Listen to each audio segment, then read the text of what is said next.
Alright, we're going to make rhubarb wine. I'm showing you everything we're going to need to make rhubarb wine, including all the tools, carboys, and everything we need as far as ingredients. And there will be a list of these ingredients.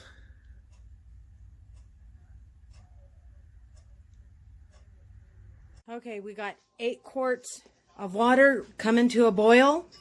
We're going to put our gunpowder green tea, and we're going to add our ginger root to make our wine.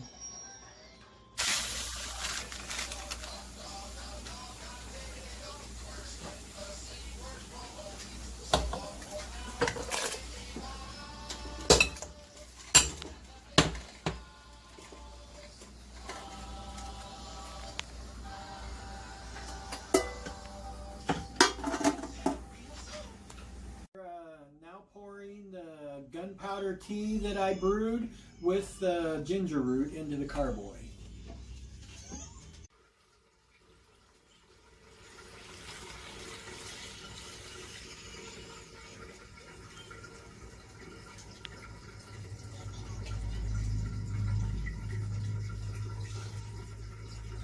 Alright, we just finished pouring in the tea into the carboy. Now we're going to get ready to pour the rhubarb in. Alright, now we're going to put in agave. It's kind of like honey, but it's a syrup made from cactus. I'm going to go ahead and cut this and pour it in here. This is what we're going to use for the sugar besides blackstrap. Now we're going to pour the can of rhubarb in. That's a 96-ounce can. Dad, put it in.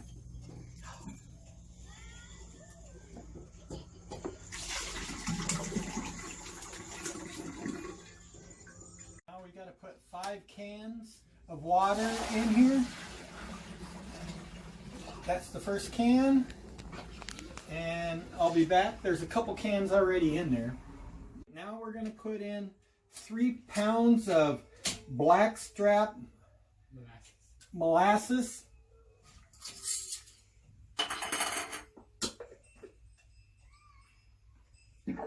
And this stuff doesn't all turn to sugar or alcohol when it ferments. So 40% of this is going to stay in the sugar form. That's why I'm using this, so we have a little bit sweeter after it ferments.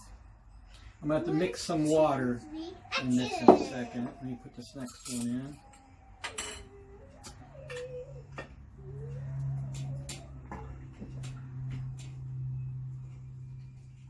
in. Alright, I'm going to go put water in these and shake them up, and I'll be right back. I put water in here and mix this, and this stuff actually tastes like black licorice.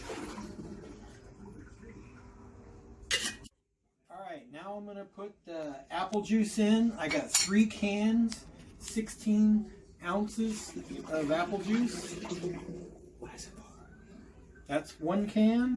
Alright, I'm putting the second can in of apple juice, and I'm putting the apple juice in for flavor, and I'm also trying to raise the sugar level so we can make more alcohol.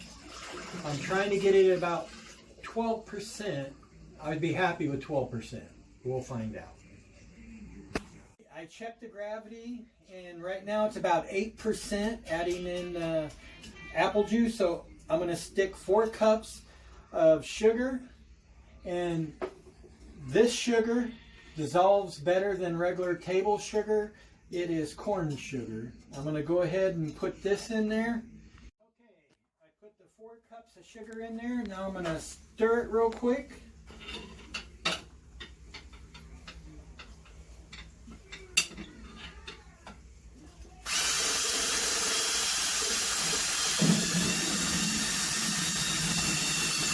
Put in 2 more cups.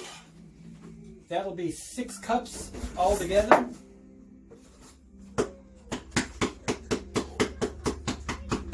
When we get to 6 cups, it should be the proper amount of level, I'll check and see what the alcohol potential level is as soon as I get the sugar in. And then we'll get to taking the pH level and the acid level, TA level. Now I'm going to stir it again. Alright, getting it stirred up real good. I went ahead and made my own little stir for the drill. I got it out now. I'm going to go ahead and take a gravity level. We'll be back in a minute. I'm checking the alcohol level. I'm taking, with the wine teeth, I'm taking a sample so I can see how much sugar is in this. And this is not going back in. I dump this out every time I check it. And everything is sanitized. This wine thief has been sanitized every time before it goes back in.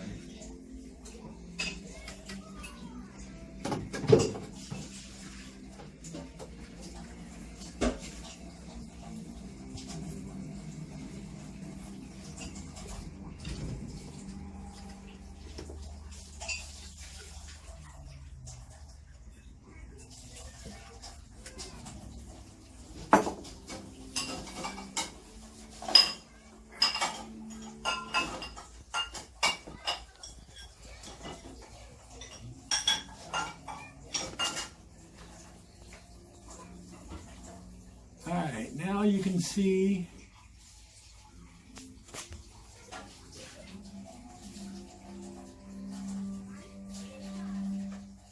it's gone up to over 20. It's at about 22. So that's 10, 11, 12, 13, about 14% alcohol right now. That's good enough. Now we're going to take a gravity sample and see where we're actually at here. We're at exactly 20, which is going to make about 12% alcohol. Let's see, 10, 11% alcohol. That's where we're at. Okay. We're at 11%. I wanted a little bit more alcohol in that, so I'm going to add another 2 cups of sugar, but I'm going to taste it and see what this tastes like. Actually, this tastes pretty darn good. Okay, I decided some of this isn't going to ferment out because of the blackstrap, so I'm adding 2 more cups of sugar to bring up the alcohol level a little more, because I'd like to get it at least ferment out at 11%, so I'm bringing it up a little bit.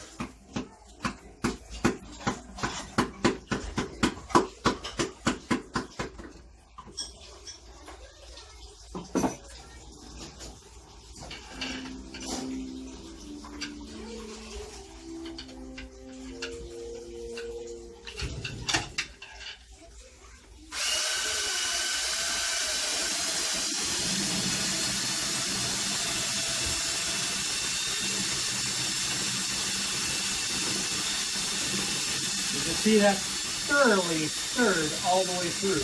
All right, now we're going to check the gravity level again.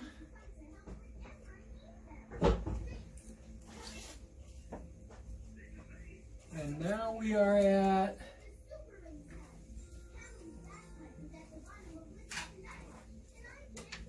20%, if you want to come over here and take a look at that.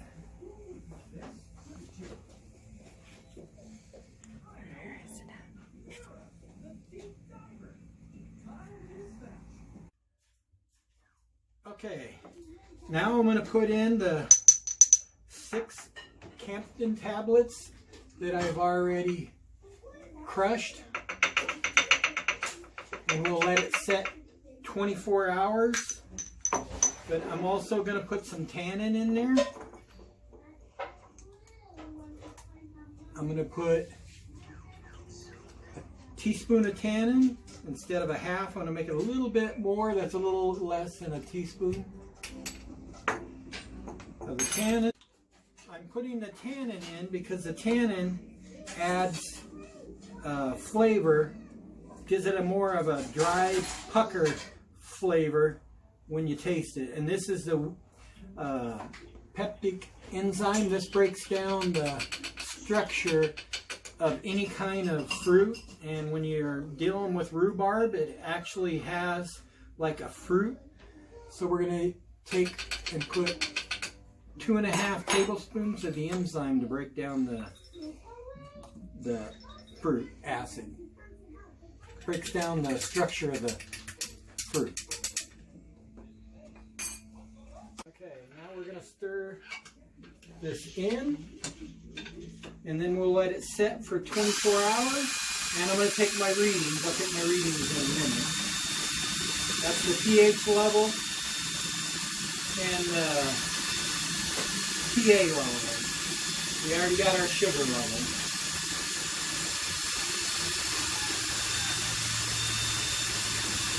Now check out this whirlpool in here where it's mixing.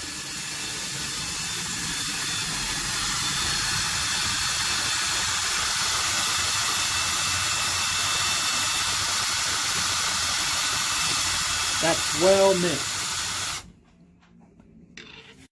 We are now putting grenadine into the wine to give it color, flavor, sugar, and raise the alcohol content.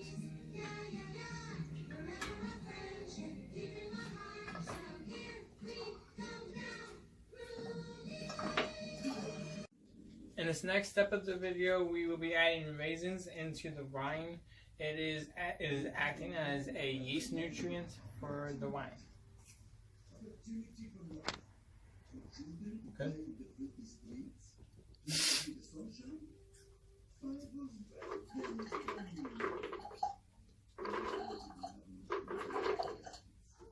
We're going to add a majority of it to this bigger one, and then we're going to add this last little bit to the little 1 gallon wine so that it also gets some nutrients as well. And now I'm adding the rest of the raisins into this wine.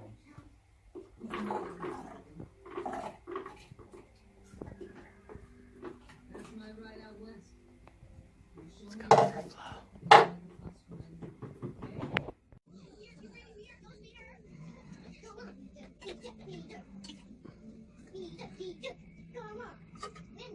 Oh, does that do it well?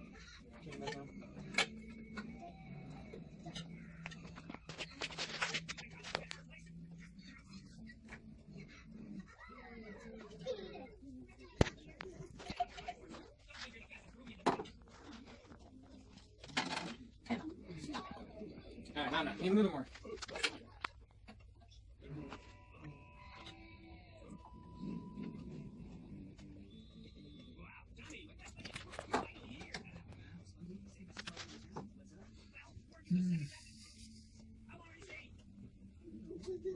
It is now at roughly 13% alcohol, about where we were shooting for originally.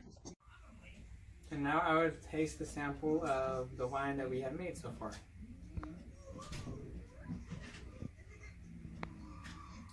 Not bad. Kind of earthy, sweet.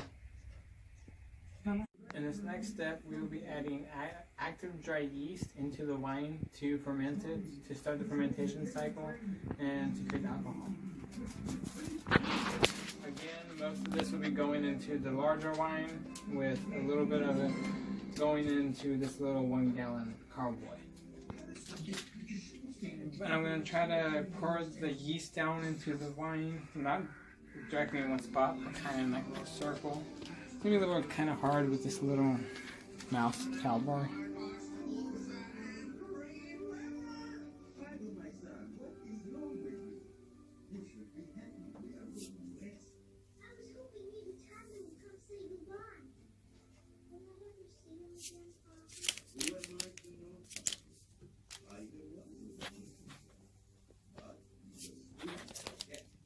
Alright, the rest of it we're going to put down into this little one.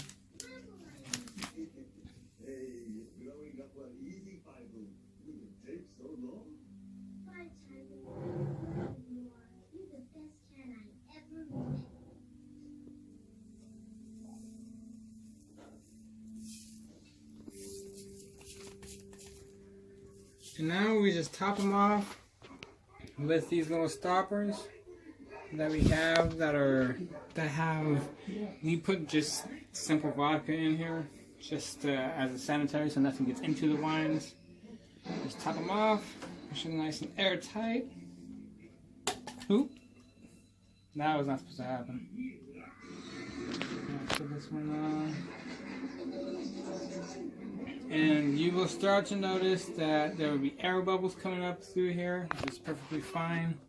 That is part of the fermentation cycle.